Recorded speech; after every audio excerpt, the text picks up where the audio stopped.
존중하고 존중받는 일상을 빚어내는 힘. 진짜 어른다움의 완성은 말 속에 있다. 품격 있는 삶을 위한 최소한의 말 공부. 강원국의 어른답게 말합니다.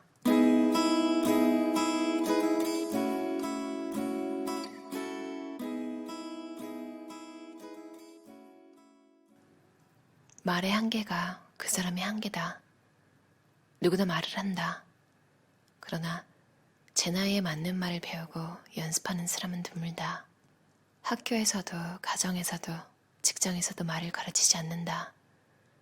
어른이 된다고 어른답게 말하는 법을 알게 될까? 말도 잘해야 한다. 어른은 어른답게 말해야 한다. 오락가락하지 않아야 한다. 머릿속 생각과 내뱉는 말이 따로따로이면 안 된다. 어제 한 말과 오늘 한 말이 일관되어야 한다. 그러기 위해서는 진심을 말해야 한다. 배울 점이 있어야 한다.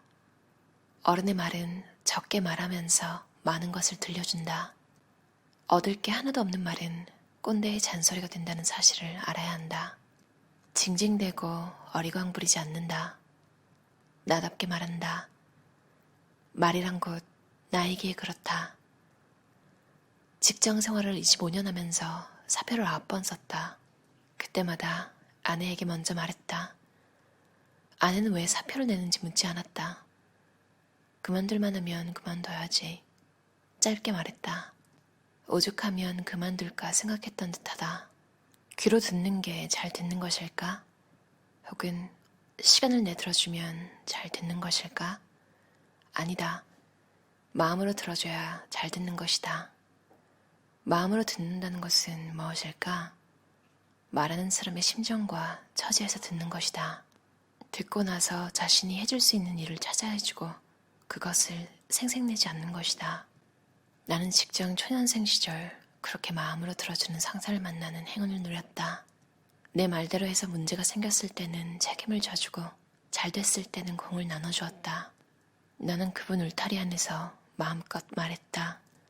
친구들과의 저녁 술자리에서 좋은 정보를 듣거나 귀갓길에 좋은 아이디어가 떠오르면 가장 먼저 그분이 생각났다. 어서 얘기를 들려드리고 싶어 아침이 기다려졌다. 출근하는 발걸음이 가볍다 못해 날아갈 듯했다.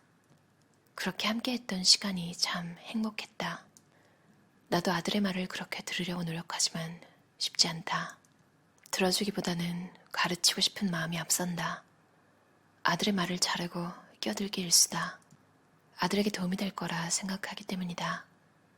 그것이 아비의 마음이라 여기지만 사실 내 입장이다. 그럴 때면 나의 옛 상사와 아내를 생각한다. 아들의 처지에 서본 뒤 내가 하고 싶은 말보다 해줄 수 있는 일을 생각하려 애쓴다. 말을 잘 듣는다는 것은 참으로 어려운 일이다. 나이를 먹을수록 더욱 그렇다. 하버드 경영대학원의 에이미 커디 교수에 따르면 첫인상을 좌우하는 2가지 요소가 있다. 사람들은 첫 만남에서 따뜻함과 유능함으로 상대를 판단한다는 것이다. 이 가운데 더 중요하고 우선하는 것은 따뜻함이고 따뜻함으로 먼저 신뢰를 얻어야 비로소 유능함에 대한 평가가 이뤄진다고 한다. 그러므로 신뢰관계가 형성되지 않은 상태에서 지나치게 능력을 뽐내면 도리어 역효과를 불러올 수 있다. 타인의 능력은 위협이 될 수 있기 때문이다. 말재주는 뛰어나지 않아도 된다. 박식하지 않아도 되고 청산유수 같지 않아도 된다. 심지어 말이 필요 없을 수도 있다.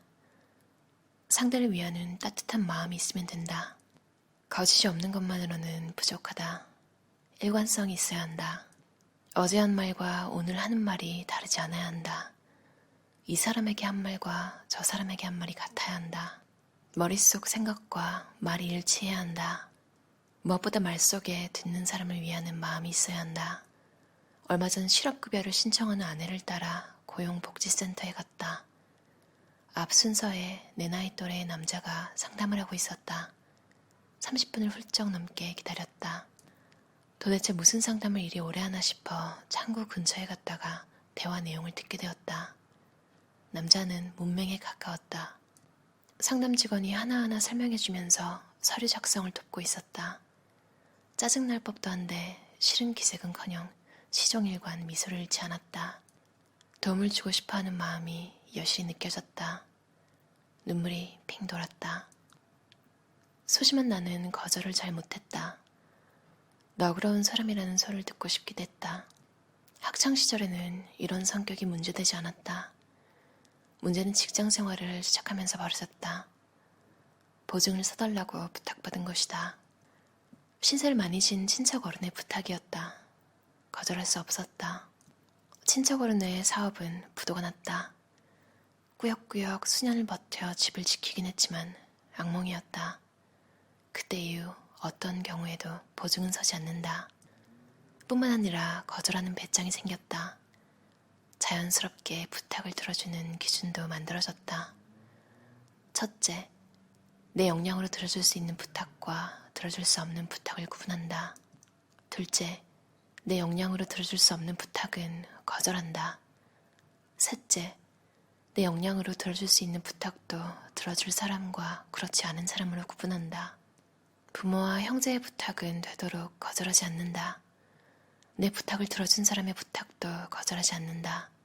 하지만 들어주고 나중에 후회할 부탁은 거절한다. 넷째, 거절할 때 지킬 건 지킨다. 먼저 부탁하는 내용을 충분히 듣는다. 즉답하지 않고 생각할 시간을 달라고 한다. 거절하는 이유를 상대가 아닌 내게서 찾는다.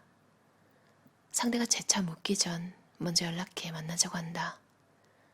만나서 거절할 수밖에 없는 이유를 설명하고 부분적으로 들어줄 수 있는 건 없는지 또는 부탁을 들어줄 수 있는 다른 사람은 없는지 함께 상의한다. 헤어지기 전 부탁하는 사람의 사정에 대한 안타까움과 부탁을 들어주지 못하는 미안함을 재차 표시한다. 끝으로 누가 내게 이런 부탁을 했다는 뒷말을 삼간다. 말 한마디로 자신이나 듣는 사람 모두를 마음 따뜻하게 만드는 것, 배려하는 말하기는 아름답다. 택배로 물건을 받을 때나 화장실에서 청소하는 분을 만나면 수고하신다며 감사를 표하고 택시에서 내릴 때나 식당에서 밥 먹고 나올 때 덕분에 편하게 왔습니다. 음식이 참 맛있었습니다. 라는 인사를 잊지 말자. 배려는 말하기의 출발점이다. 배려하는 마음이 소통의 시작이다. 말 잘하는 사람의 공통점은 무엇일까? 내가 만난 말 잘하는 사람들의 공통점은 자신을 믿는다는 것이다. 자신을 믿는 사람은 남의 말에 과도하게 휘둘리지 않는다. 자신을 믿는 사람은 말하는 걸 두려워하지 않는다. 받아들일 건 흔쾌히 받아들이고 무시할 것에 대해서는 그건 당신 생각이고 내 생각은 다르다고 시원하게 답한다. 무엇보다 자신을 믿는 사람은 과욕을 부리지 않는다. 말을 잘하고 싶은 욕심은 있지만 가진 것보다 더 많이 가진 것처럼 보이려고 무리하지 않는다. 더 많이 아는 것처럼 꾸미지 않는다. 이것이 나고 내 수준이 이 정도인데 어쩔 수 없는 것 아닌가라는 생각으로 그냥 말한다. 같은 말이면 긍정적으로 표현한다. 같은 값이면 다 옹지말하고 기왕이면 긍정적인 게 좋다. 목적에 맞게 말한다. 내가 지금 왜 이 말을 하는지 생각해보면 목적에 맞는 말을 할 수 있다. 끝으로 후회할 말은 하지 않는다. 그런 말은 하지 않았어야 해 하고 뒤늦게 후회할 말은 애당초 하지 않는 것이다. 무심결에 해버린 경우에는 곧바로 사과한다. 내 말은 이런저런 노력 덕분에 제자리에 머무르지 않고 하루하루 성장하고 있다. 그것을 확인하는 기쁨과 즐거움이 크다. 그것만으로도 사는 게 재미있다. 어떠셨나요? 강원국 저자의 어른답게 말합니다. 웅진 싱크빅 출판사에서 나왔고요. 제가 소개한 에피소드에서도 들어보셨겠지만 와, 아내분이 진짜 멋있다. 근데 또 읽다 보면요. 강원국 저자도 굉장히 멋있다. 그러니까 둘 다 멋있는 사람이라서 잘 맞는구나. 사실 아내가 남편이 회사 관둔다고 할 때 왜 관두는데 뭐 이렇게 하면서 구체적으로 막 캐묻고 아니다 캐묻는 게 아니라 물어본다고 해야 되나요? 이 아내가 어떻게 배려를 하는지 생각도 안 하고 또 아내 탓하는 남자도 있을 거란 말이죠. 우리 아내는 나한테 관심도 없어. 내가 회사 관둔다니까 뭐라는 줄 알아? 이유도 안 묻고 관두라고 하더라고. 분명히 비슷한 일 겪으신 분들 많을 거예요. 뭐 남편이 퇴사하는 이런 문제가 아니라 나름 상대방이 어떤 기분일지 정말 깊이 생각하고 결론을 내린 게 내가 무슨 말을 하든 이 사람은 위로를 받지 못할 것 같다는 판단이 들면 조용히 들어주고 지지해주는 그런 행동을 취할 때가 있잖아요. 근데 뭔가 이렇게 상대방도 같은 급으로 생각을 해주면 서로 어른의 행동을 하는 그런 상황이 되는데 한 명이 꼬아서 보거나 부정적으로 보는 게 습관이 되신 분들한테는 배려를 하든 뭘 하든 안 입고 온 반응 같은 게 돌아올 수 있다는 것도 염두에 두시면 좀 덜 상처를 받을 것 같아요. 그러니까 우리가 대하는 사람들이 이 책에서 나오는 좋은 예시에 속하는 사람들만 만나는 게 아니잖아요. 심지어 이 저자도 감동을 받았기 때문에 책에 적은 건데 그만큼 흔하지 않은 사람들인 거죠. 저렇게 좋은 사람들은. 그 상사 있잖아요. 이분이 정말 이분의 울타리가 되어주셨던 분에 대해서 회고한 되게 짧은 부분인데도 너무 감동적이었어요. 저런 상사가 있었나 나한테는? 어느 한 부분이 항상 부족하잖아요. 그러니까 말을 예쁘게 하면 능력이 좀 부족하다던가 아니면 정말 괜찮으신 분이다 했는데 난 이미 퇴사할 마음을 먹었어요. 막 그런 때 만나는 분도 있었고 같이 오래 일할 수 있었던 사람 중에 저런 분이 있었다는 게 참 운이 좋으신 것 같아요. 그리고 나이를 먹어가면서 버릇이 하나 생기셨대요. 근데 정말 좋은 버릇이에요. 감사하는 버릇. 하루하루가 그냥 너무 감사할 일 투성이래요. 어떻게 보면 되게 긍정적으로 생각하시는 것 같아요. 코로나 때문에 강의가 다 끊기셨대요.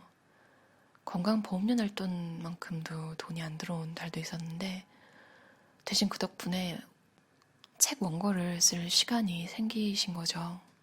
가끔 참 불행의 얼굴을 하고 다가오는 행운들이 있는 것 같아요. 근데 그게 그렇게 됐으려면 이분이 살아오시면서 글쓰기에 노력을 많이 하신 거잖아요. 그러니까 책을 쓸 능력이나 혹은 자신감이 없으셨다면 그냥 뭐 아무것도 변한 거 없이 그대로였겠죠. 모든 게 다 감사하대요. 오늘 하루가 또 내게 주어진 것도 감사하고 얘기 나눌 친구와 가족이 있는 것도 감사한 일이다. 감사합니다, 고맙습니다 라는 인사를 입에 달고 살아보자. 가까이 있는 사람에게 감사의 뜻을 전하고 감사의 눈으로 보면 모든 게 고마울 뿐이다. 이렇게 따뜻하게 생각하시는 분이 주변에 많으면 이런 표현을 많이 할 수 있을 것 같아요. 여러분도 아시겠지만 이런 얘기 괜히 했다가 오늘 뭐 잘못 먹었냐는 소리가 돌아오는 경우도 있고 저도 요즘 계속 생각하는 건데요. 내가 진짜 원하는 환경? 그런 분위기는 뭘까? 저는 어떻게 보면 어릴 때 되게 감상적이고 이런 면이 많았는데 사회생활 하면서 여러분도 그러시겠죠? 어느 순간 어떻게 이렇게 된지도 모르게 타협을 하게 되잖아요. 그러니까 남들이 최소한으로 지적질할 정도로 생각이나 뭐 성격도 다 죽이고 참 획일화되는 것 같아요. 밀라노나님 책 이후로 읽은 강원국의 어른답게 말합니다. 또 하나의 멋진 어른이 전수해주는 삶의 노하우 같은 책이었어요. 마지막으로 저자가 썼던 감사에 관한 문장 하나 읽고 끝낼게요. 빈손으로 태어나 뭐라도 가졌으니 감사합니다. 무엇보다 지금 이렇게 살아있어 감사합니다. 오늘도 들어줘서 감사합니다. 편안한 하루 보내세요.